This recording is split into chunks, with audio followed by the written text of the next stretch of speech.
Good afternoon, guys. Chris Wheeler here, Wheeler Farms. And today we are going to talk about how I build the dirt for my raised beds. And if you look, and you might remember this picture from the very first video we did on this homestead, this is where we had the goats locked in at. And they ate all of the organic undergrowth that they could. And then I topped it and let them eat the top of the canopies. And then what was left was twigs and debris and all of the leaves and pine straw and all kinds of other organic matter. Move the goats over to a new section today.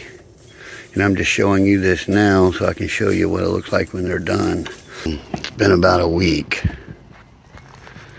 And they come through and they clear out all the underbrush.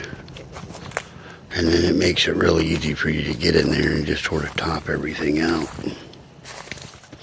Those standing limbs that you see there, they will pretty much debark them. So it's been,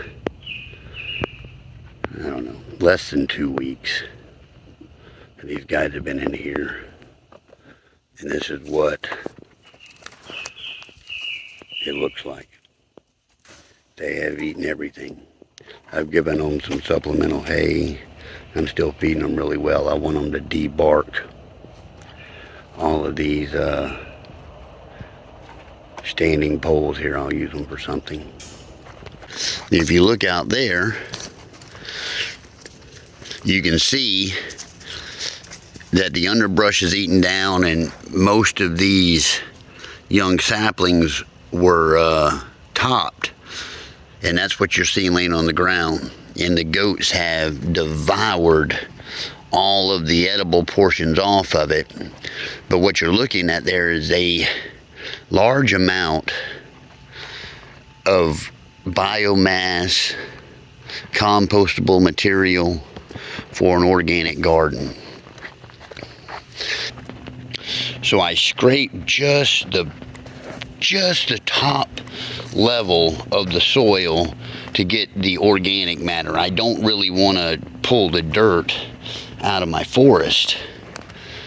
But what I've done is I've taken that and I piled it up right here in just one big pile.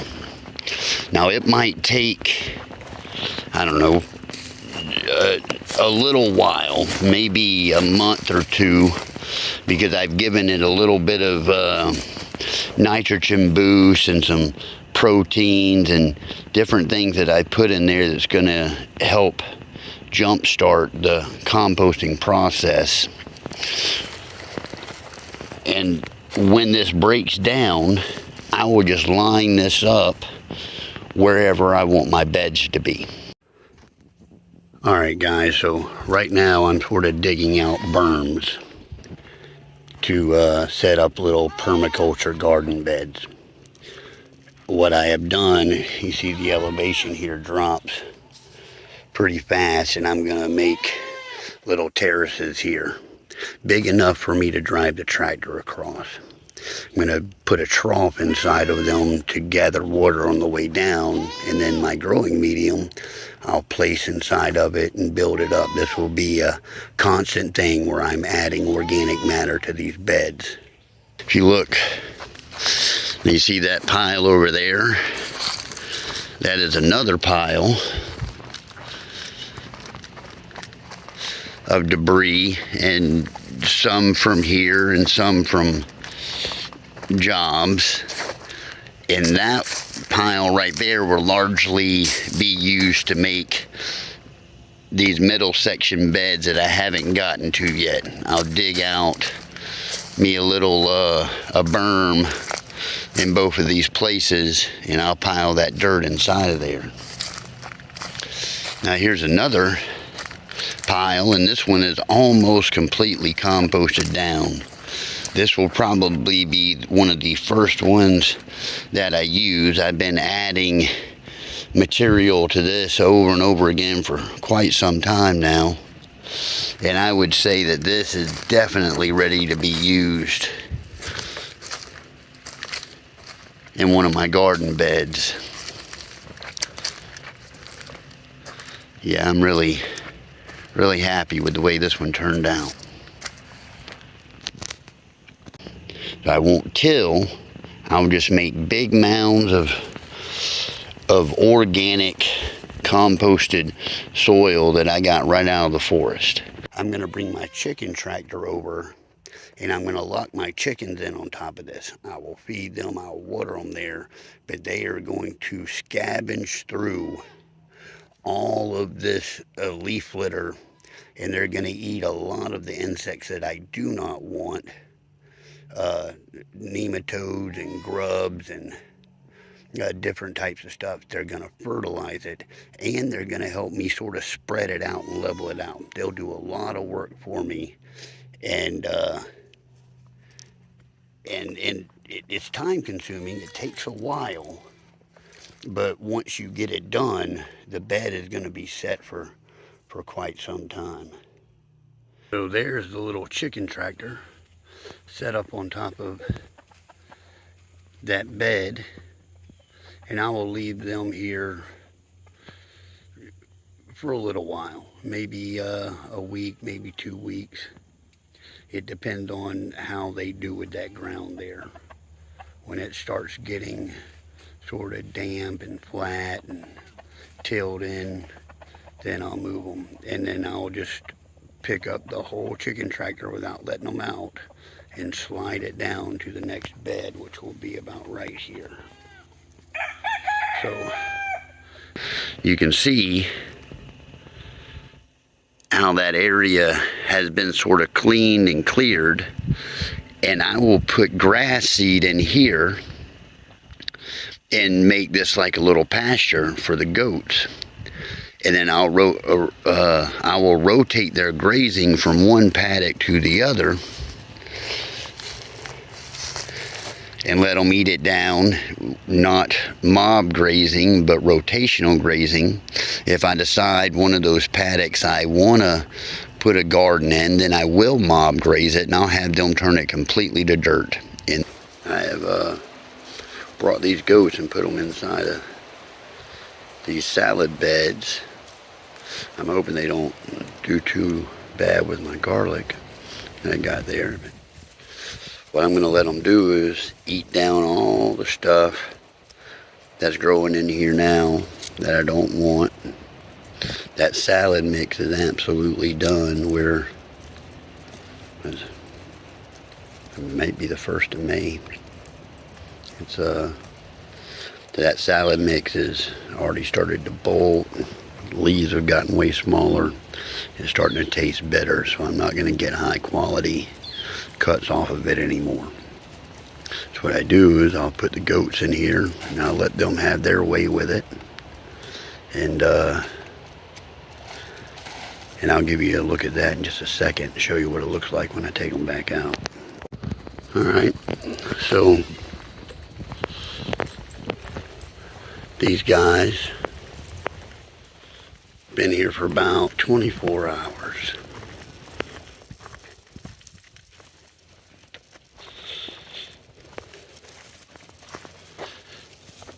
And they have turned that to a planting surface.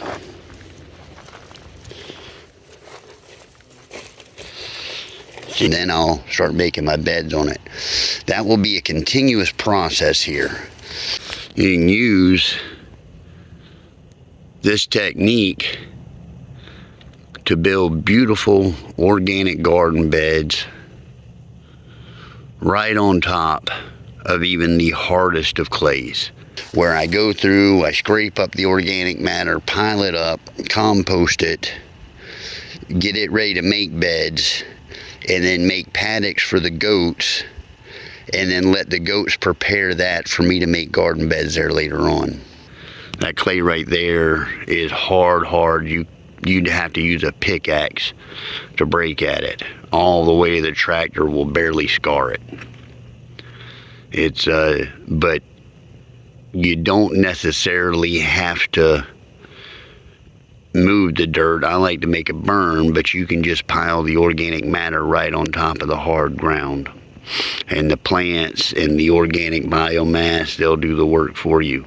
They'll even soften up the clay underneath over time. I just wanted to show you guys how I'm developing my soils even when I'm off grid and pulling out of the forest. A lot of my biomass I get from bagged leaves and lawn debris that I see on the side of the road, or that I pick up from different jobs. And a lot of that might go in, well, a lot of this goes into different piles. This pile in particular only has what you see missing off of the ground here. And I would say by the time I'm ready to start planting okra this year, this mound of dirt right here will be broke down and composted enough for me to use it for my raised beds. I have several of these piles spread out all over the property where I've cleaned out different sections.